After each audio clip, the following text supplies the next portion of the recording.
بسم اللہ الرحمن الرحیم۔ السلام علیکم دوستو امید ہے آپ سب خیریت سے ہوں گے۔ اللہ آپ سب کو ایسے ہی خوش رکھے۔ کہا جاتا ہے کہ یہ دنیا عالم ممکنات ہے، یہاں کسی بھی لمحے کچھ بھی ایسا ہو سکتا ہے جس کے بارے میں کوئی وہم و گمان میں بھی نہیں سوچ سکتا۔ ہمارے اس کائنات میں ایسے واقعات رہنما ہوتے ہیں جن کو سن کر انسان دنگ رہ جاتا ہے اور سوچنے پر مجبور ہو جاتا ہے کہ کیا واقعی ایسا ہو سکتا ہے۔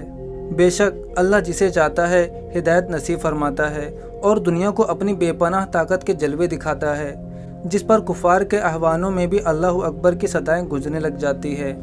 آج ہم آپ کو اٹلی سے تعلق رکھنے والی ایک مشہور اداکارہ مارشلا اینجلو کی زندگی کے بارے میں ایک سچا اور ایمان افروز واقعہ سنانے جا رہے ہیں کہ وہ کفر کے اندھیروں سے نکل کر اسلام کی پرنور راہوں پر کیسے گامزن ہوئی۔ تو دوستو ویڈیو کو آگے تک ضرور دیکھیے۔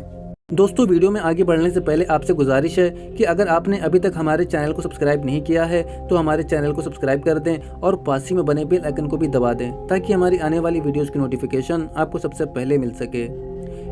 اٹلی سے تعلق رکھنے والی مشہور اور بلاک باسٹر اداکارہ مارشلا اینجلو کے پاس دولت اور شہرت کی کمی نہیں تھی، مگر اپنے کیریئر کے عروج پر شدید دباؤ کے باوجود اسلام قبول کر لیا۔ مارشلا اینجلو بتاتی ہیں کہ میں ایک کٹر عیسائی خاندان میں پیدا ہوئی۔ میری پیدائش اٹلی میں ہوئی۔ میں بچپن میں ہی والدین کے ساتھ اٹلی سے روم منتقل ہو گئی، جہاں میں نے آرٹس اکیڈمی میں داخلہ لیا۔ میں اپنی خوبصورتی اور کشش کی وجہ سے لوگوں کی نظروں کا مرکز بنی رہی۔ مجھے روم کی ایک مشہور کمپنی نے ماڈلنگ کے لیے آفر کی۔ اپنی خوبصورتی کی وجہ سے جلد ہی لوگوں میں بہت مقبول ہو گئی، جس کی وجہ سے مجھے فلموں میں بھی کام کرنے کا موقع ملا، جس کو میں نے قبول کر لیا۔ میرے لیے دولت، شہرت اور دروازے کھلتے گئے۔ میری مقبولیت کی وجہ سے اٹلی کے مشہور فلم میکر نے مجھے فلموں میں کام کرنے کے لیے آفر دی۔ دوسرے جنگ عظیم کے بارے میں بنائی جانے والی فلم کی شوٹنگ کے لیے مجھے مصر جانا پڑا۔ یہ سفر میرے لیے روشنی کا سفر ثابت ہوا اور میری زندگی کا رخ ہی بدل گیا۔ مصر کے ایک شہر سے دوسرے شہر جانے کا اتفاق ہوا۔ راستے میں ایک جگہ رکی۔ یہ ایک سنسان علاقہ تھا۔ وہاں صرف ایک ہوٹل تھا اور اس کے ساتھ ایک عمارت بنی تھی۔ میں نے دیکھا کہ لوگ منہ دھو کر اس عمارت میں داخل ہو رہے ہیں۔ میں نے اس عمارت میں جھانک کر دیکھا تو لوگ قطاروں میں کھڑے عجیب سا عمل کر رہے تھے۔